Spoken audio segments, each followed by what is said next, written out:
All right, let's go. It's recording. All right. How's it going, Jason? It's going well. So I remember from meeting with you initially, just in class, talking about it. Your focal issue that you want to work on during these classes is public speaking. Is that correct?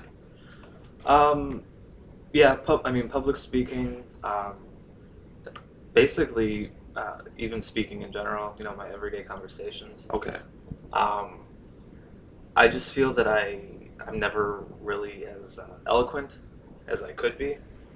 Um, I just have a habit of blurting out what I want to say, uh, because I can't say my thoughts quick enough, if that makes sense. Uh, Hmm. I just stumble through what I'm trying to say, and I I always have this fear that I'm not coming across clear or basically coming across unintelligent. Um, so yeah, that's kind of where it stands. Okay. So it's not so much that you necessarily have a fear of public speaking itself or just speaking to anybody. It's just you feel that it's more of an issue with getting your ideas out like nice and succinct, and without stumbling over your words, without messing up anything like that. Um, Speaking eloquently, getting your ideas across, and not just splurting out whatever pops in your head right away. Yeah, yeah. Um, I mean, I guess in some ways it is a fear that like I said, people aren't gonna understand me, or uh, they're gonna look down on me because I'm not coming across clearly. Um, so I guess it's more not not so much a fear of like the act of speaking, but the fear that other people are gonna think like, what the hell is this guy talking about? Or, Okay. So if I'm hearing you correctly, it's more of the fear that you you are coming. It's not speaking yourself. It's you're afraid of people's reaction and how they're going to take what you say and like what they think of you yeah, from how you're speaking and what you're saying. yeah, basically, yeah, other people's perceptions. Okay. Do you have any specific reason that you're thinking you are kind of afraid of this? Situations that it's proven true, or is this just in the back of your head at all times? Um,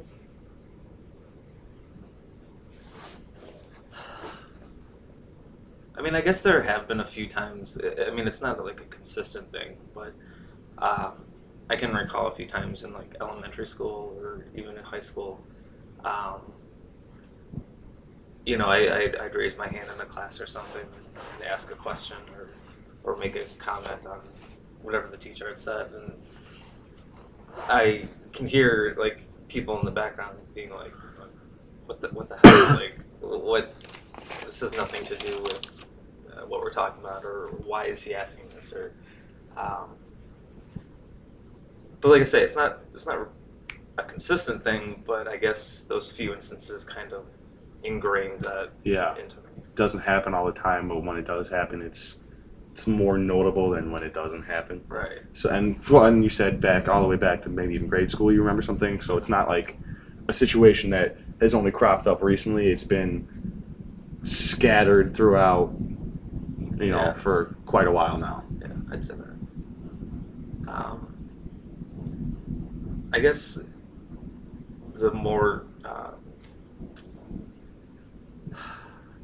the instances that come to mind are in high school,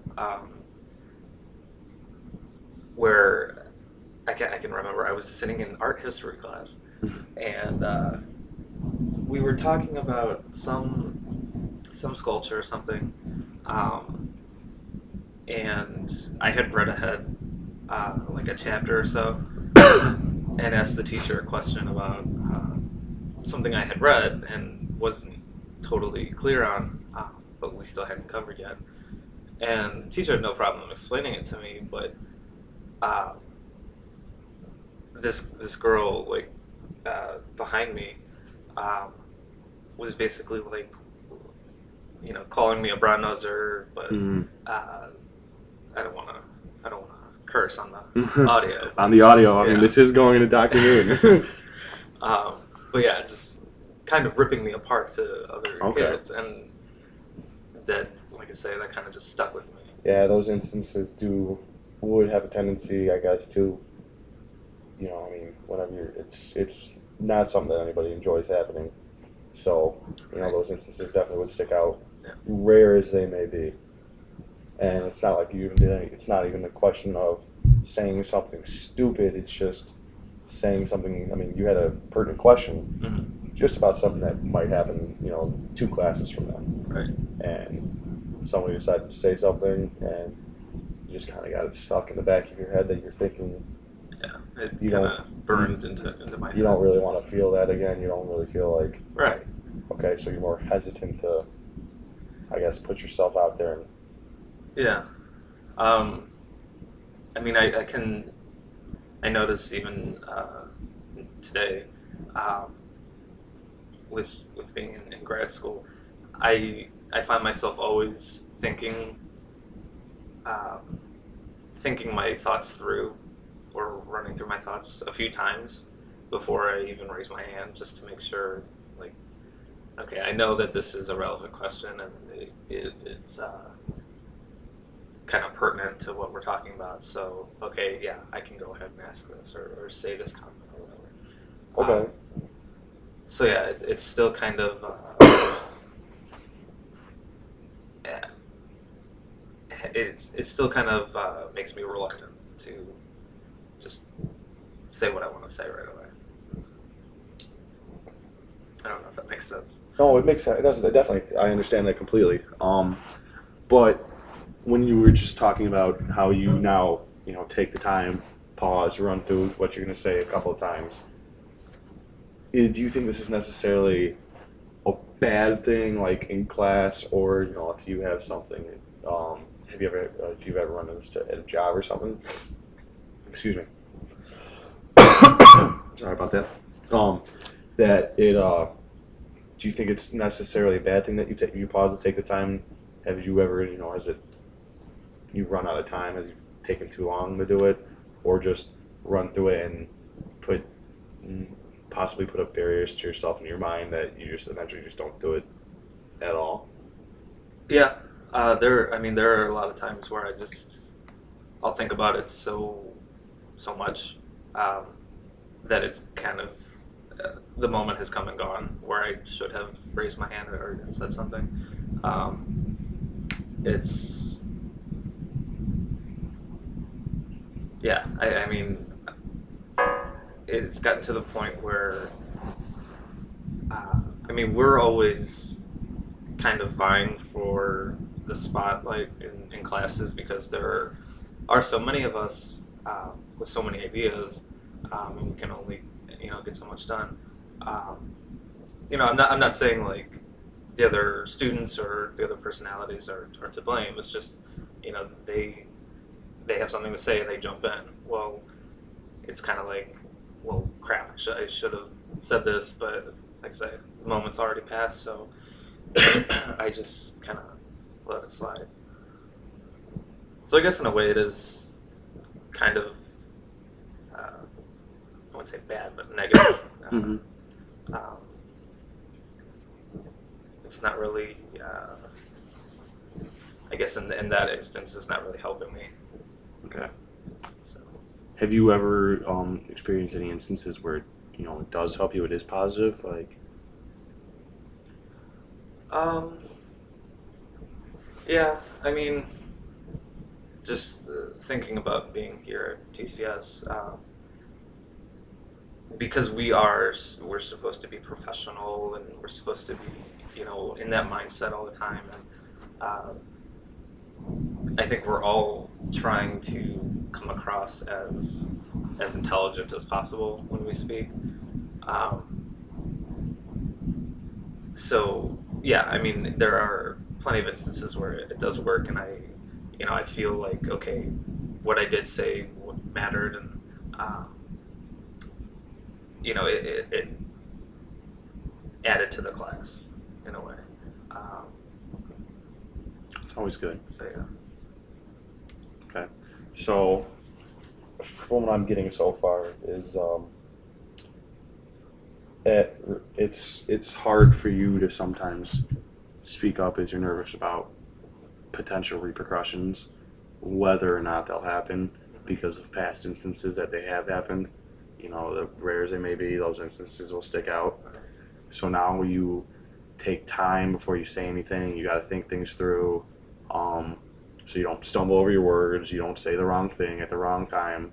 And this is both kind of a hindrance, but it also helps in some ways. Yeah. It's you need to find kind of like a happy middle ground between these two, between waiting too long and not waiting long enough. Right. Is this? Am I kind of getting at? Yeah. What do you experience sometimes? Yeah, I think I need to kind of learn to just not necessarily go with my gut, but maybe just run through it, you know, and basically have confidence in myself that what I'm going to say is important or worthwhile. So I guess, yeah, finding that balance between running through what I want to say, but having the confidence in what I'm going to say. Okay, you just mentioned the confidence twice right there. I noticed. So, do you think it's that's a big issue right there? Is the confidence not in? Do you think that builds off of the? I don't want to say fear, but your hesitation to say anything because of possible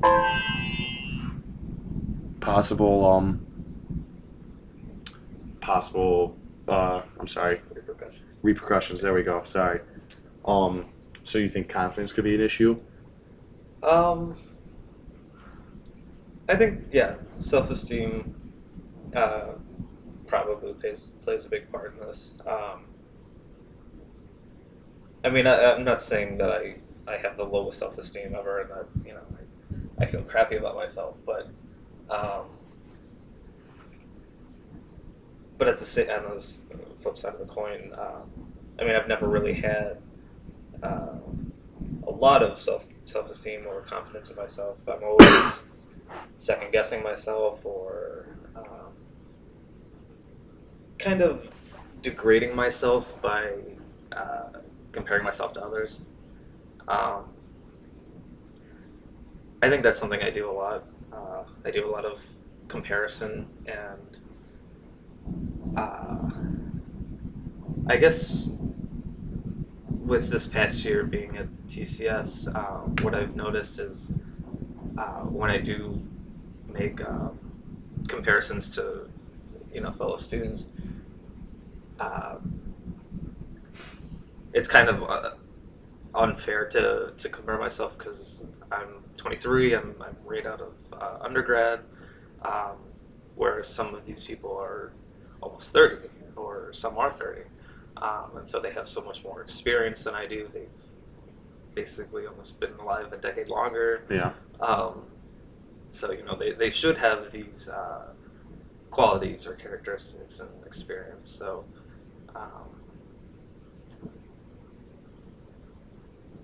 I guess the weird thing there is that I know that and I recognize it, but I still kind of take that into myself, like, you know, I should be more like them, or I'm not as good as them.